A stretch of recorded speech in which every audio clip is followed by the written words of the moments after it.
Hey there, I'm Joe Guszkowski. I'm a senior editor at Restaurant Business, and I'm here today with Julie Wade. She's the Senior Director of Marketing at Taziki's Mediterranean Cafe. Julie, welcome. Thank you. Thanks for having me. How are you doing? I'm good. Good. Really good. Tell me a little bit about yourself. What's your background in restaurants? How did you end up at Taziki's? All right, well, I've been in food service over a dozen years. I started with a frozen yogurt brand based in Birmingham, Alabama, which is where I'm from, born and bred, never lived anywhere else. And it was actually a previous boss of mine that started the brand.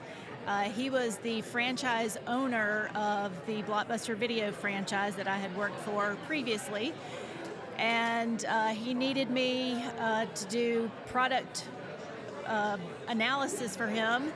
And so I jumped into food service, really didn't know anything about food product, but he said, I know kids and I know food. And I said, well, I have kids and I eat food, so I guess I'm qualified. So I jumped into food service, loved it from the get-go, and have just made my way through different chains over the last dozen or so years. Did some consulting for a while, had various positions in, done some franchise development, some ops, mainly marketing, some product development, and found myself at Taziki's about almost 4 years ago now.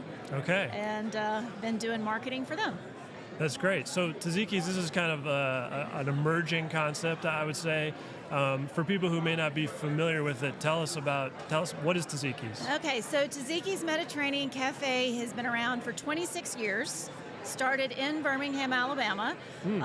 Keith and Amy Richards were a couple from Birmingham that went to Greece in 1997, and they just absolutely fell in love with the food, the culture, just everything over there. And they really loved the hospitality that they were shown by all the folks in the Greek restaurants over there. And Keith had a background in hospitality and restaurants, and he was like, this is what I want to do. This is what I want to bring back to Alabama.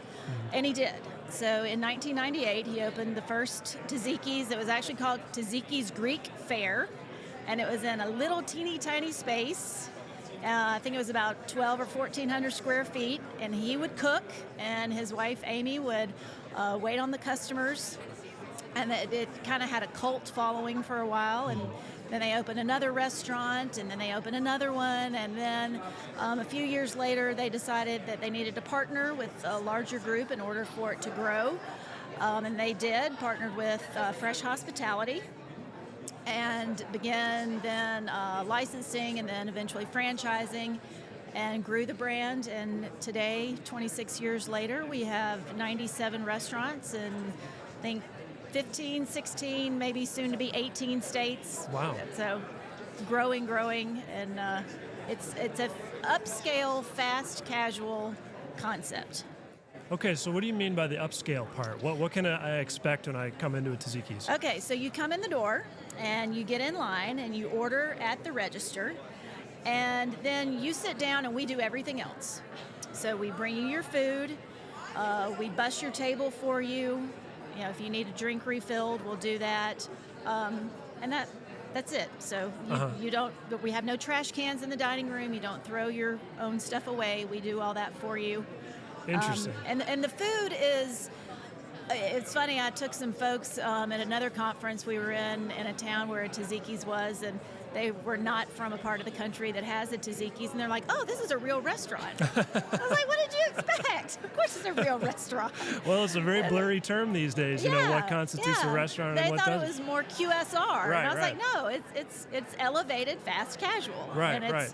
It is, you know, we serve a plate with, you know, we call it a feast, is one of our more popular options. That is a protein with a side of potatoes or rice and a salad.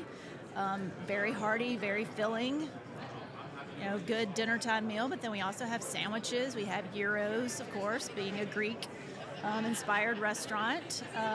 Salads are definitely huge part of the menu. All the typical appetizers, hummus, whipped feta. Can you share, what is your average check? It is like 28. So that's Okay. of course assuming it's more than one person, which is typically for us. So, Gotcha. Okay. Yeah. Individual individual diners. That's going to be more in like the $13, $14 range. Okay, that seems pretty reasonable for today's environment. Right. Yes. Taziki's had a good year last year based on our Technomic data. I think sales were up double digits, and you opened some restaurants. What is driving the sales growth? Well, we opened 9 new restaurants last year, so that definitely helped increase that top line revenue. We did a lot of really successful new product launches. We added spicy harissa items to the menu, which was very successful for us. We did a big menu, just total breakdown in 2022, and looked at every single thing on our menu and realized that we were really missing a spicy element. So we layered that in 23. That was very successful. We also added in a lamb burger. That was also successful, drove a lot of traffic. That was really the first LTO that we ever did that specifically spoke to men. It's a very hearty, filling option. Most of our other LTOs usually are lighter, a salad or something just not quite as filling and heavy. So that was very different for us. So all of those things together really made it a very successful year, especially when you look at the restaurant industry as a whole. We feel like that, knowing what else was out there, that we were very much ahead of the curve on traffic as a whole, as well as overall sales revenue. Yeah, it's a tough time out there for a lot of brands. Fast casual has done better. Yes. So it's a good segment to be in. In terms of marketing, a lot of brands are going with value these days. Obviously, the consumer is feeling strapped, and brands want to offer a good deal. Has that been part of your message at all? Have you done any kind of bundles or discounting or anything like that, or is that not really part of the brand? Well, we're not a value brand, right. But we do have Family Feast, which is the best way for a family if they want to kind of have that option. We do have a little bit more of a price break, if you would, for doing that. So we have Family Feast for $4 for $6. And it's pretty much most of our proteins. So like I was saying before, with the feast, you get the salad, the protein, and then rice or potatoes. So it's basically the same thing, just in quantities of 4 or 6.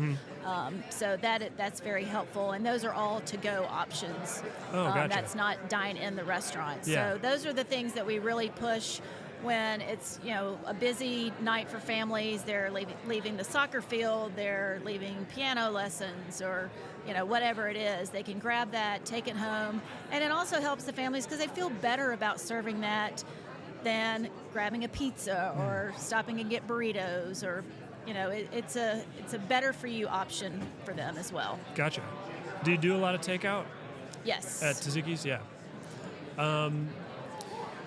The other big kind of marketing trend of the past year or so has been loyalty programs. Everyone seems to either have one or be working their way into a new one, an upgraded program. So what is going on with loyalty and rewards at Taziki's right now? We have a rewards program currently. Okay. We've had one for quite a while. It's I like to call it, it's very antiquated. It's stars. If you, every $6 that you purchase, you get a star. After 25 stars, you get $10 off. I have 2 mantras. One is people don't read, and the other is people don't do math. So you try to figure out if people can compute what they get with all the stars and all. They don't. They have no idea. Right. So we are on I'm into, I think, year 2 of my journey into just completely overhauling our loyalty program. So we've kind of circumvented some of what you would consider the typical loyalty program that goes along with guest journeys and personalization of marketing and emails and that kind of thing. We have siphoned off our email marketing program, and we have upgraded that tremendously. So we have done that, but it's really separate from what we're doing on our true rewards program right now. So, gotcha. Changing the stars to points and not doing the $10 and all that, that's going to be a little further down the road. And it's not so much the loyalty program itself, it's getting the UI UX into the app and online so that the customers actually know what it is that they're getting and how all that is benefiting them. And so that work is what's slowing our process down a little bit. But right on. I have grand plans for what I want it all to look like. Cool. Well, that's exciting. I'll be looking forward to seeing that. One last question before I let you go. You have a background in retail. You were saying earlier you marketed for a Blockbuster franchisee. Restaurants, it seems like, often look to retail for ideas or kind of what's happening next in the industry. Any lessons from your retail background that you've brought to the restaurant or that restaurants can learn? Well, one of the things that I do try to look at in the restaurant space is the physical building and what do we want our guests to look at? What is it that we're trying to get them to get out of their experience with us? And I think that's something that sometimes restaurateurs really don't think about. I go into some of our locations and there might be a handwritten sign somewhere or a little tchotchke that they picked up from somewhere, and I'm like, okay, if this is attracting their eye and drawing their attention away from something that is the focal point of what I'm wanting them to look at, or if it doesn't have a purpose at all, it doesn't need to be there. And I think that goes back to my retail background of everything has to have a purpose. Yeah. So that's something that I've definitely brought forward that's really from that interesting. mindset. That's really interesting. Yeah, I think with the move to off-premise, in the industry, maybe the physical restaurant has kind of gone to the back burner a little bit, but that's still an important touch point for customers. It is, and we still have a tremendous amount of people coming into our restaurants to pick up their order, whether it may not be the actual end user, but somebody's got to come pick it up. So is it the DoorDash person that's coming in to get it? Yeah. Is it an Easy Cater person that's coming in to pick up to take a catering order somewhere? If it's not our own delivery person. So even those, each one of those people has to come in. So is the signage clear? Do they know where to go? Is there any confusion with them on what to do? So there is more than just the people that are coming in to order food and sit and dine in the restaurant. There's a lot of activity going on. Absolutely, yeah. Restaurants are busy places. They definitely are. Well, Julie, thank you so much for doing this. Thanks for telling us about Taziki's, and I appreciate it. Oh, thanks for having me, Joe. Of course.